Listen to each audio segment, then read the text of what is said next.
and find them to be talented professionals that care deeply about surface water quality and water pollution prevention. We support the proposed revised draft order released on Friday and ask the process and appeal go forward. Thank you. Thank you very much. Our last two speakers, Mike Kamen and Robert Thornton. Robert Thornton and Mike Kamen. Thank you, board members. Appreciate the opportunity to respond to a number of the comments. Some of the testimony reminded me of Mark Twain's line, "It's not what you don't know that gets you in trouble, it's what you know for sure that just ain't so." The testimony you've had today is a microcosm of the testimony before the regional board on a whole variety of issues: transportation policy, interpretations of the California Environmental Quality Act, interpretations of the National Environmental Policy Act, toll road financing, etc. Surfing impacts that are 10 miles away and in a different watershed from this project. I submit to you, board members, those issues are not properly before you in a quasi-judicial proceeding. The charge of this board, as was the charge of the Regional Water Board, was to consider, did the TCA's application for waste discharge requirements comply with the standards established in the Porter-Cologne Act? Now I appreciate that Mr. Gibson is a good soldier and he represents the three-member majority of his board. But I also remind you that Mr. Gibson, as the executive officer, and his professional staff recommended approval of the waste discharge requirement for the Tesoro extension. Now let me read this to you. This is from the transcripts of the Regional Water Quality Control Board hearing on this matter. This is on page 17 of the Transportation Corridor Agency's comments dated September 15th. This is a quote from the presentation by Mr. Gibson's professional staff. "The mitigation measures for the Tesoro extension project will reduce impacts to resources that are within the board's purview to less than significant level. San Diego Water Board Council has reviewed the information submitted in responses to the board's CEQA question and considered the findings and conclusions of the resolution adopted by the TCA Board of Directors. Based on these and other considerations, San Diego Water Board Council has concluded that the CEQA documentation provided by TCA is adequate for the San Diego Water Board as a responsible agency to rely upon in considering adoption of the revised tentative order." So that was the view of the professional staff of the Regional Water Board, endorsed by Mr. Gibson as the executive officer, as the senior professional staff of the Regional Board, recommending approval of the revised tentative order that had been developed by the Regional Board. The Regional Board staff testified during the hearings that the TCA had met and exceeded all Porter-Cologne requirements, and indeed that the mitigation met, in their words, quote, "a gold standard for mitigation," 15-to-1 mitigation for 4/10 of an acre of wetland impacts, 10,000 linear feet of riparian mitigation and enhancement. Thank you. Vice Chair, given the length of testimony of the opponents and the fact that we're the petitioner, No, we can't go there. okay, let sorry. me conclude. I want to respond, and you have before you the. I'm going to ask. You have another person coming okay, up, I'm so Mr. I Kramer think then this will to be enough. conclude. Thank you, Vice Chair. Thank you. Sorry, Mike Kramen, CEO, Transportation Corridor Agencies. While the 241 to I-5 is a component of the Regional Transportation Plan and the county's Master Plan of Arterial Highways, these are long-range transportation plans and are not alignment-specific.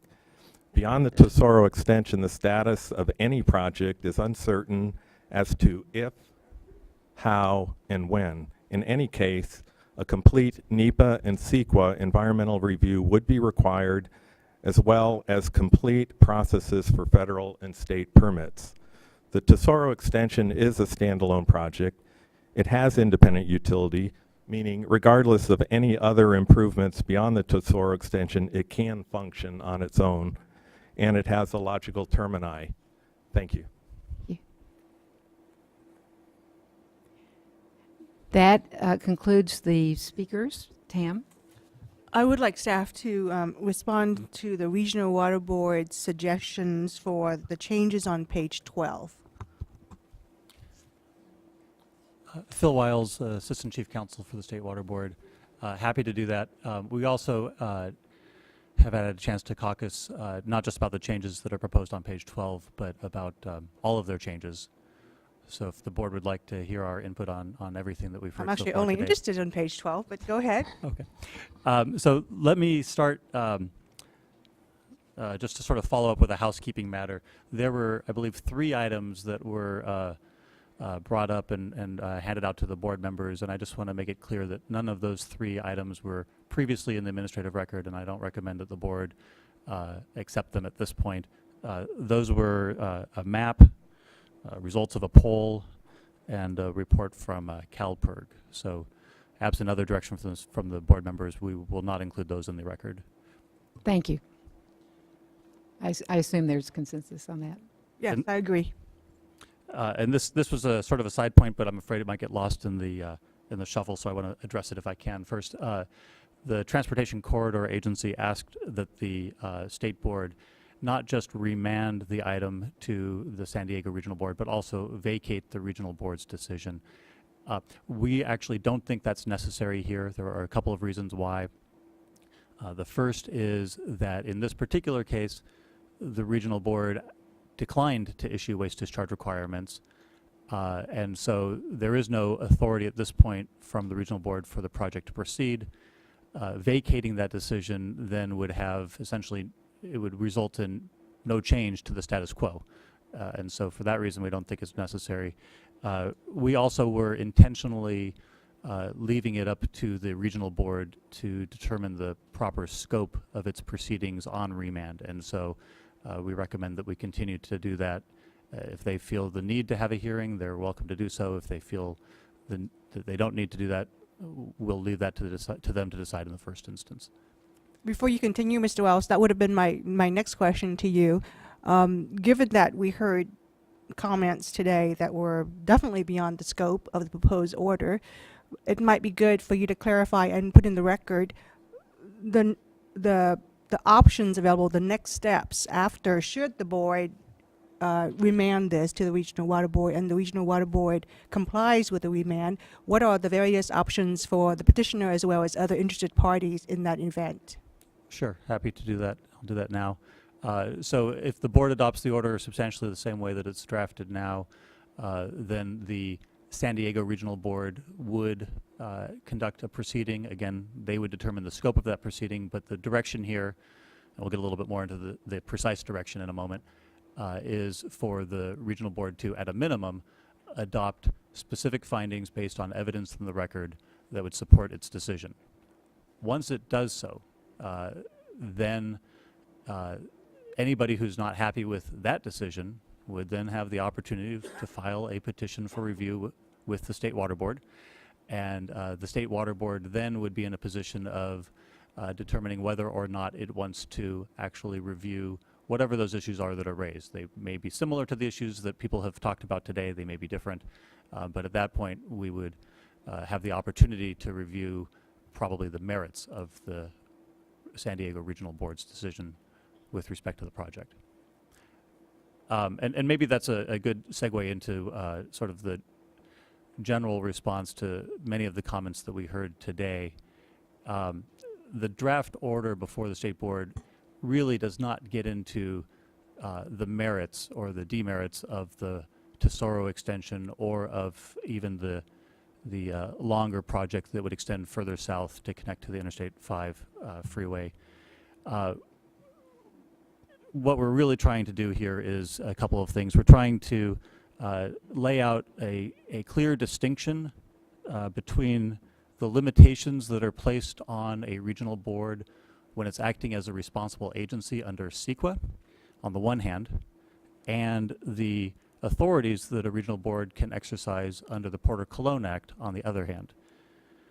And we're looking at that through the context of what's a relatively uncommon situation here, where a regional board might desire to decline to issue waste discharge requirements based on water quality impacts that wouldn't necessarily be directly related to the project before them, but instead are indirectly related to it due to essentially the consequences of approving what is before them at the time. And as you can hear from the comments the board received, this guidance or direction to the regional boards is it was difficult to craft. Clearly we do not want the regional boards to decline to issue waste discharge requirements based purely on speculation about what might happen in the future. On the other hand, as the order recites, they shouldn't have to put blinders on and essentially ignore what is likely to result from the project that's pending before them at the time. And so the way we drafted the order is essentially that the issue before the regional board should be framed largely in the context of, will there be some unusual reason why in the future it won't be able to adequately protect water quality from these future things that are likely to result from their approval of what's before them today. And we also wanted to make it clear that in doing this, the regional boards really do need to refer to evidence that's in the record, and they really do need to make clear findings on these issues. Now, you've heard some people say that the way we drafted it would actually make it impossible for the regional boards to come to such a conclusion. We don't want that. That's not our goal. On the other hand, we also don't want to make it so loose as to allow the regional boards to speculate or deny a report of waste discharge based on something that could theoretically happen in the future, but without something more than that. And so in that light, we certainly appreciate the suggestions from the regional board. We are prepared to recommend to the state board that it accept some, not all, but some of the changes that the regional board requested. Happy to tell you what those are now, or if there are questions, we can get to those later. I think we're ready. Okay. So I think it's probably easiest to follow along from the version that we distributed on September 19th. It's identified as change sheet number 1. And the first change that we're recommending the state board consider is at the bottom of page 11.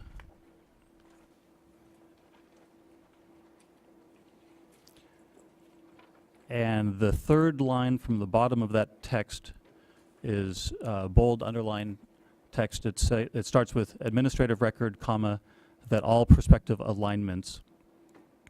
And the regional board asks that we strike the word all. We actually would recommend that the board replace the word all with the word likely. And so then the sentence would read, for example, if a regional water board were to determine, based on evidence in the administrative record, that likely prospective alignments for subsequent phases of a linear project, etc. That's the first change. The second change, Can I just clarify? That's on page 12, right? Not 11? I have it on 12 also. I have it on 12. Yeah, On the change sheet number 1? right. Top of page 12. the version I have of change sheet number 1 actually has it on the bottom of page 11, but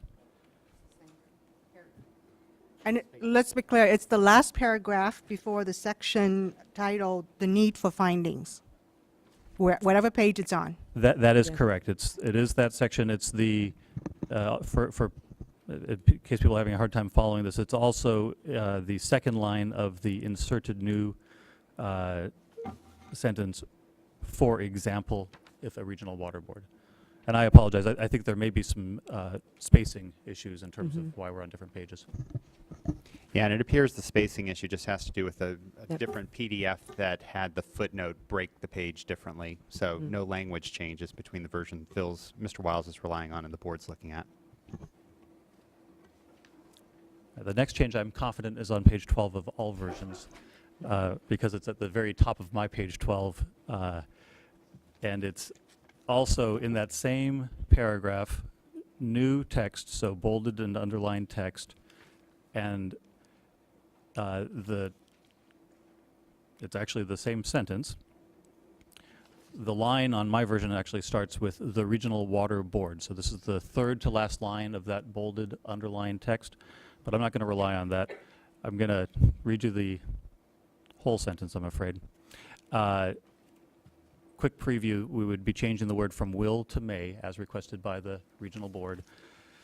I'm going to pick up that sentence where I left off before. And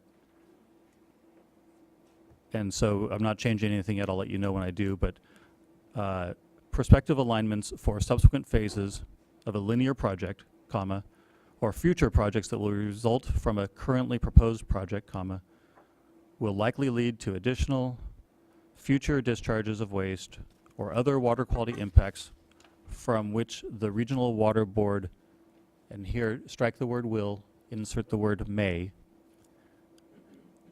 not be able to adequately protect waters of the state by issuing WDRs or taking other appropriate regulatory actions in the future, comma, the regional water board would be justified in declining to issue WDRs for the project. So again, just changing the word from will to may. The last set of changes that were prompted by the San Diego Regional Board that we'd recommend considering are in the next new paragraph. This is the new inserted second paragraph under the need for findings. That paragraph currently starts with, there is a heightened need for detailed findings. We're only proposing that the State Board make some of the changes recommended in this paragraph. I hope I'm now answering your questions, Yes, fine. Board Member Dodek. The first sentence would remain as is. The second sentence, which starts with those findings, I'm going to read to you what we're proposing as changes here. That sentence would now read, those findings, strike the words would have to, and insert the word should. Describe insert the words potential for, future discharges of waste, or other water quality impacts, comma, explain why they are likely to result from the current project before the Regional Water Board, comma, and most importantly, explain why the Regional Water Board would be, insert, limited in its ability, strike the word unable, to exercise its, insert the word full, authority in the future to prohibit or otherwise restrict those, insert the word future, discharges or other water quality impacts in such a manner as to carry out the Regional Water Board's obligation to protect waters of the state. So I'm going to do that one more time. I'm not going to read it all to you, but the changes would be to strike the words would have to, replace that with the word should.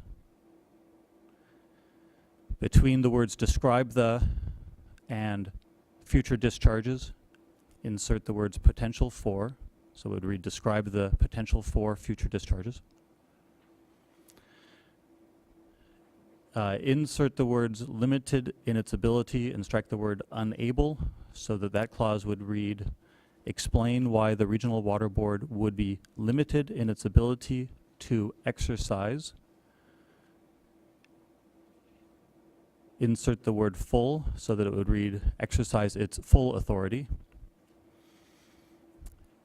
And in the next clause, insert the word future so it would read those future discharges or other water quality impacts.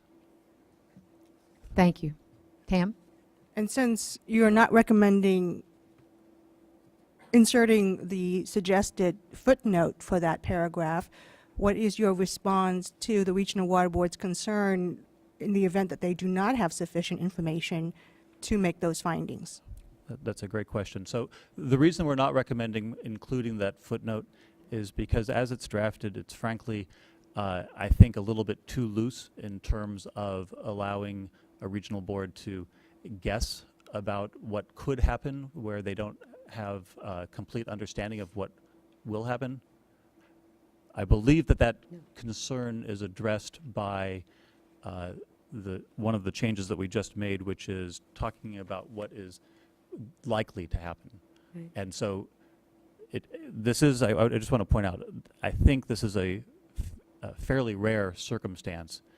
I don't believe that it's going to be very common that a regional board wouldn't be able to essentially glean from looking at maps, looking at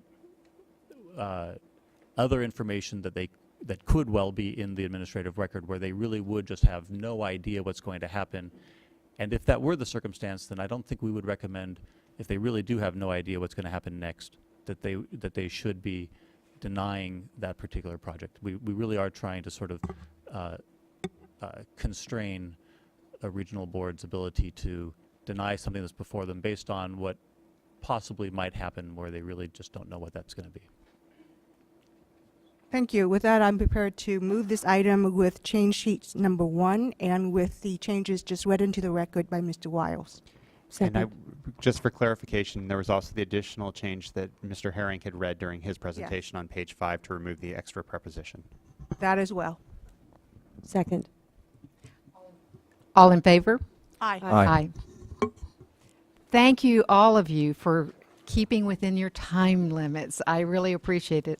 We will take a 5-minute break.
Yeah, it gets old after a while, I have to tell you. Especially when this has on here. Are you still in the water booth? I am in the water booth, which is why I'm here. Extra. So hopefully you won't have as much interest in your matter as there was in our.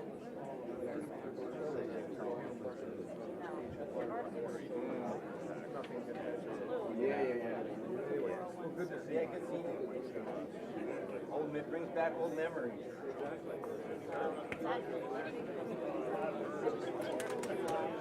Rob? Yeah. I think we're done. Yeah.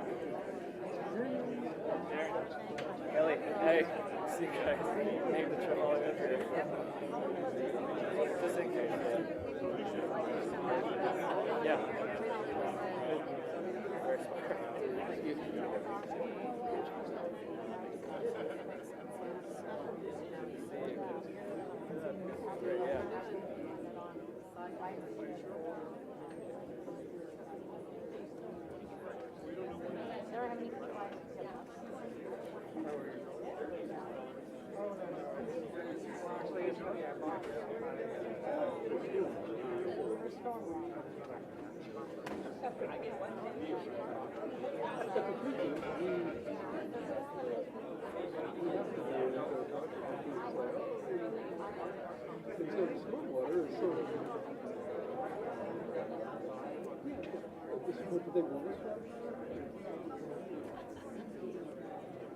Stormwater work is sort of, well, got lots of stormwater work, and you'll see a problem, and it might show up.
Felicia is on her way, but hello? Oh. Okay, let's all sit down. Felicia's on her way, but we'll go ahead and get started because we have, as you know, a very full agenda. Next item 7. There was a request that we flip 8 to be before 7.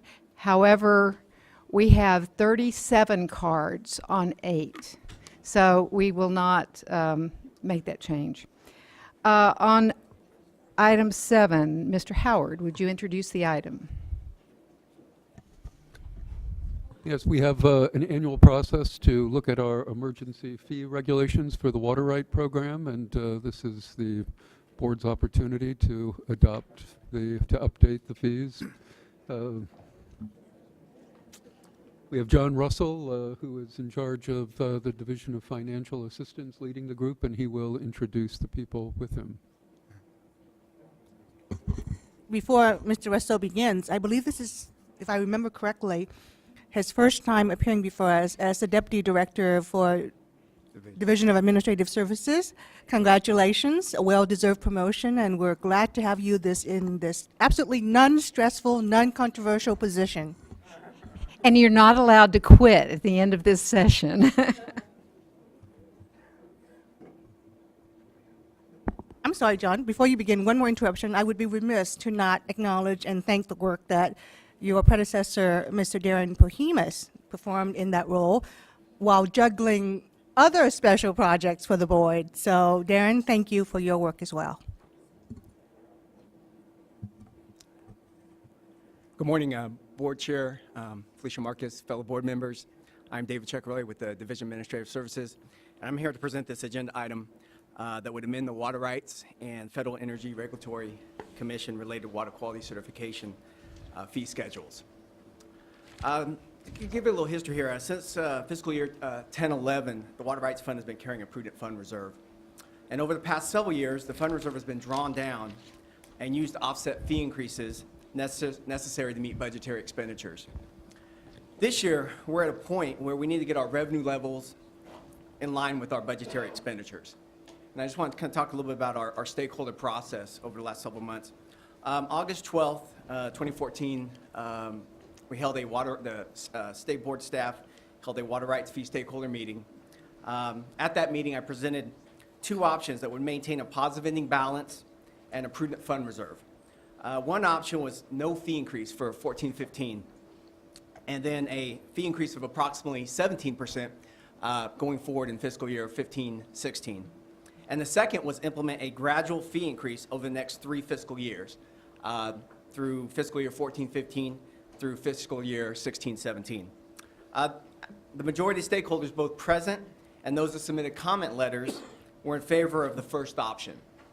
However, a pay letter was approved by the California Department of Human Resources on August 20th, implementing pay increases for several classifications utilized by the State Water Board, which resulted in an additional $712,000 in budgetary expenditures for the Water Rights Fund. As a result of the increase in staff salary expenditures, the first option to not increase fees in 14-15 is now less of a prudent than previously thought. Therefore, State Water Board staff proposes to implement a gradual, so we're recommending to implement a gradual fee increase over the next 3 fiscal years. This requires partial fee increases in 14-15 and 15-16 made possible by drawing down the fund reserve, and an increase in 16-17 to raise sufficient revenue to meet projected budgetary expenditures and maintain a prudent fund reserve. This proposal reduces the need for a one-time large fee increase for any given fiscal year. The State Water Board staff recommends to increase the annual water rights permit and license per acre foot charge from fiscal year 14-15 from the current rate of .053 to .058 for each acre foot in excess of 10 acre feet. This is a 9% increase over our current rates. I also wanted, and this is kind of important to note, I wanted to also note that in our staff report, we're projecting the percentage increases for our future years. And again, that these are projections. This is a model. We'll be reevaluating going in for 15-16 our budgetary expenditures and our revenue levels. But again, our staff report does give projections of what the percentages may look like. In addition, there's also the FERC program side of the program. And in order to support the FERC license associated 401 certification portion of the water rights budget, State Water Board staff proposes to adjust the certification program fees to account for the changes in workload associated with projects undergoing FERC licensing. The FERC program budget expenditures are approximately $2.1 million, and the current projects under our current fee schedule are generating about $1.7 million. So in order to get our revenue in line with our budgetary expenditures, State Water Board staff proposes to increase fees for applicants for water quality certifications associated with FERC license by increasing the per kilowatt charge from .342 to .430. This would generate the necessary $2.1 million in revenue to support the staff work on those activities. I also wanted to note that staff is in the process of reviewing the FERC license associated 401 certification work distribution between the ongoing licensings and the license maintenance portions of the program. Many recently licensed or relicensed projects have significant ongoing workload that may not have been captured in the initial assessment of relative workloads. Staff will evaluate the time spent on the two portions of the FERC license associated 401 certification work this year to see if an adjustment is warranted. If so, the review may result in changes in the fee structure in fiscal year 2015-16. In addition to those two changes, we're also proposing the adjustment of the caps on our water rights application petition filing fees based off the consumer price index. So we'll be adjusting those by 1.5%. And those are the adjustments that are driven by the Department of Industrial Relations. With that said, those three changes, the adjustment in the water rights permit and license fees, the adjustments for the FERC, and also the adjustments in the caps. And that concludes the presentation. Questions? And so you've had a chance to communicate with the folks who participated in the stakeholder meeting of August 12th about the changed circumstances? Yes. And have you received feedback, input on that, or had a chance to meet with them? After we had met on the August 12th, I asked for feedback. I received feedback from that meeting, and then after that, we received the pay letter with the additional expenditures put into the program, and I sent out an email to those individuals at the meeting about the additional, of course, the expenditures, and I did not receive much feedback from that. From the pay letter. Let's move on to the speakers, and my apologies, the estimates for that last item were a lot shorter than it ended up being, so my apologies to those of you who expected to be speaking much earlier. We'll try and get better at that. First, we have Bob Gore, Welcome Group.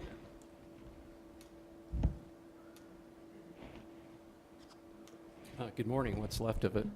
My name is Robert Gore from the Gualco Group, representing water districts that account for about 1/3 of the irrigated acreage, including Kings River, Modesto, and IID, as well as the California Association of Wine Grape Growers and CAPCA. Some more acronyms for you. CRAE, the California Roundtable on Agriculture and the Environment, celebrated its 10th anniversary yesterday. Secretary Ross addressed us, and she noted that as we begin a new groundwater regime, we need to act based on trust. This fee increase does very little to establish trust with some of your larger and more innovative irrigation districts. In fact, it fundamentally undermines that. This process has not been transparent. The fee adjustments at best are opaque. They are confiscatory, and that's a word of some of our clients. They are cloaked in facts that are not explained to us. We don't know why it took 6 weeks to go from the end of the state's fiscal year to the beginning of a stakeholder process. We're not sure exactly what the pay increase was or where it came from or what it amounted to, other than it was apparently 2% to begin with, which was, according to the staff input, budgeted.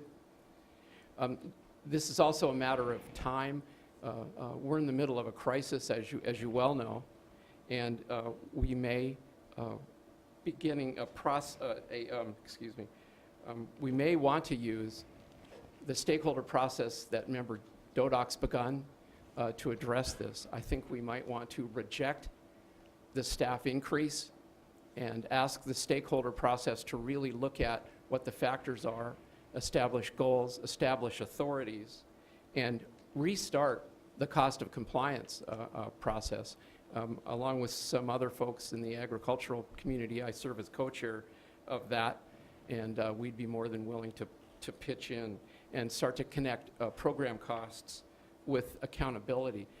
Your own report that started this whole process, it's called Resource Alignment Evaluation from 2012, contains a quote that's illustrative. It says, during the process of compiling the survey results, it was also apparent that there were inconsistencies in how time was attributed to each program due to differences in how staff interpreted what should be included in that program.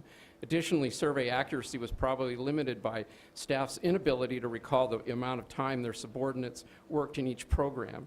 Additional analysis must be conducted. Now's the time for that analysis. We need clear standards, and we need standards that are not subject to interpretation on the fly. And one other thing I might add, Member Dodok referred to a report this morning, the initial report of cost of compliance. It took 7 months to deliver that report. That also brings to mind some questions of veracity of this entire process. Thanks. Do you want to respond to some of that? Well, regarding the stakeholder process, in particular? we did go out after once we had our final budgeted numbers. We did send out an announcement prior to that of our meeting. At the time, we did know what our cost drivers were, and we did. There was a 2% increase also involved, which was part of the cost drivers that was already an agreed union negotiation that was part of the budget. Those are not in our hands. Excuse me. Those exactly. are not in our hands. Exactly. That gets handed to us. And we lay out all of our cost drivers, the healthcare costs, retirement, and we do let them know that this is part of cost of operating, and we lay out fully of what our fund condition looks like. And again, because we had this surplus of revenue, our revenue levels have been short of our budgetary expenditures, but we've been able to offset them. We laid out some scenarios with the stakeholders. I asked them for comments at the meeting, and then also gave them a time period after the stakeholder meeting to provide comments. And then, of course, shortly after that, we received the Cal HR letter that increased the fees. I know Bob and I are, there has been some discussion. I've had some comments about it. I've provided feedback regarding the letter itself, and our water board budget office determined how much that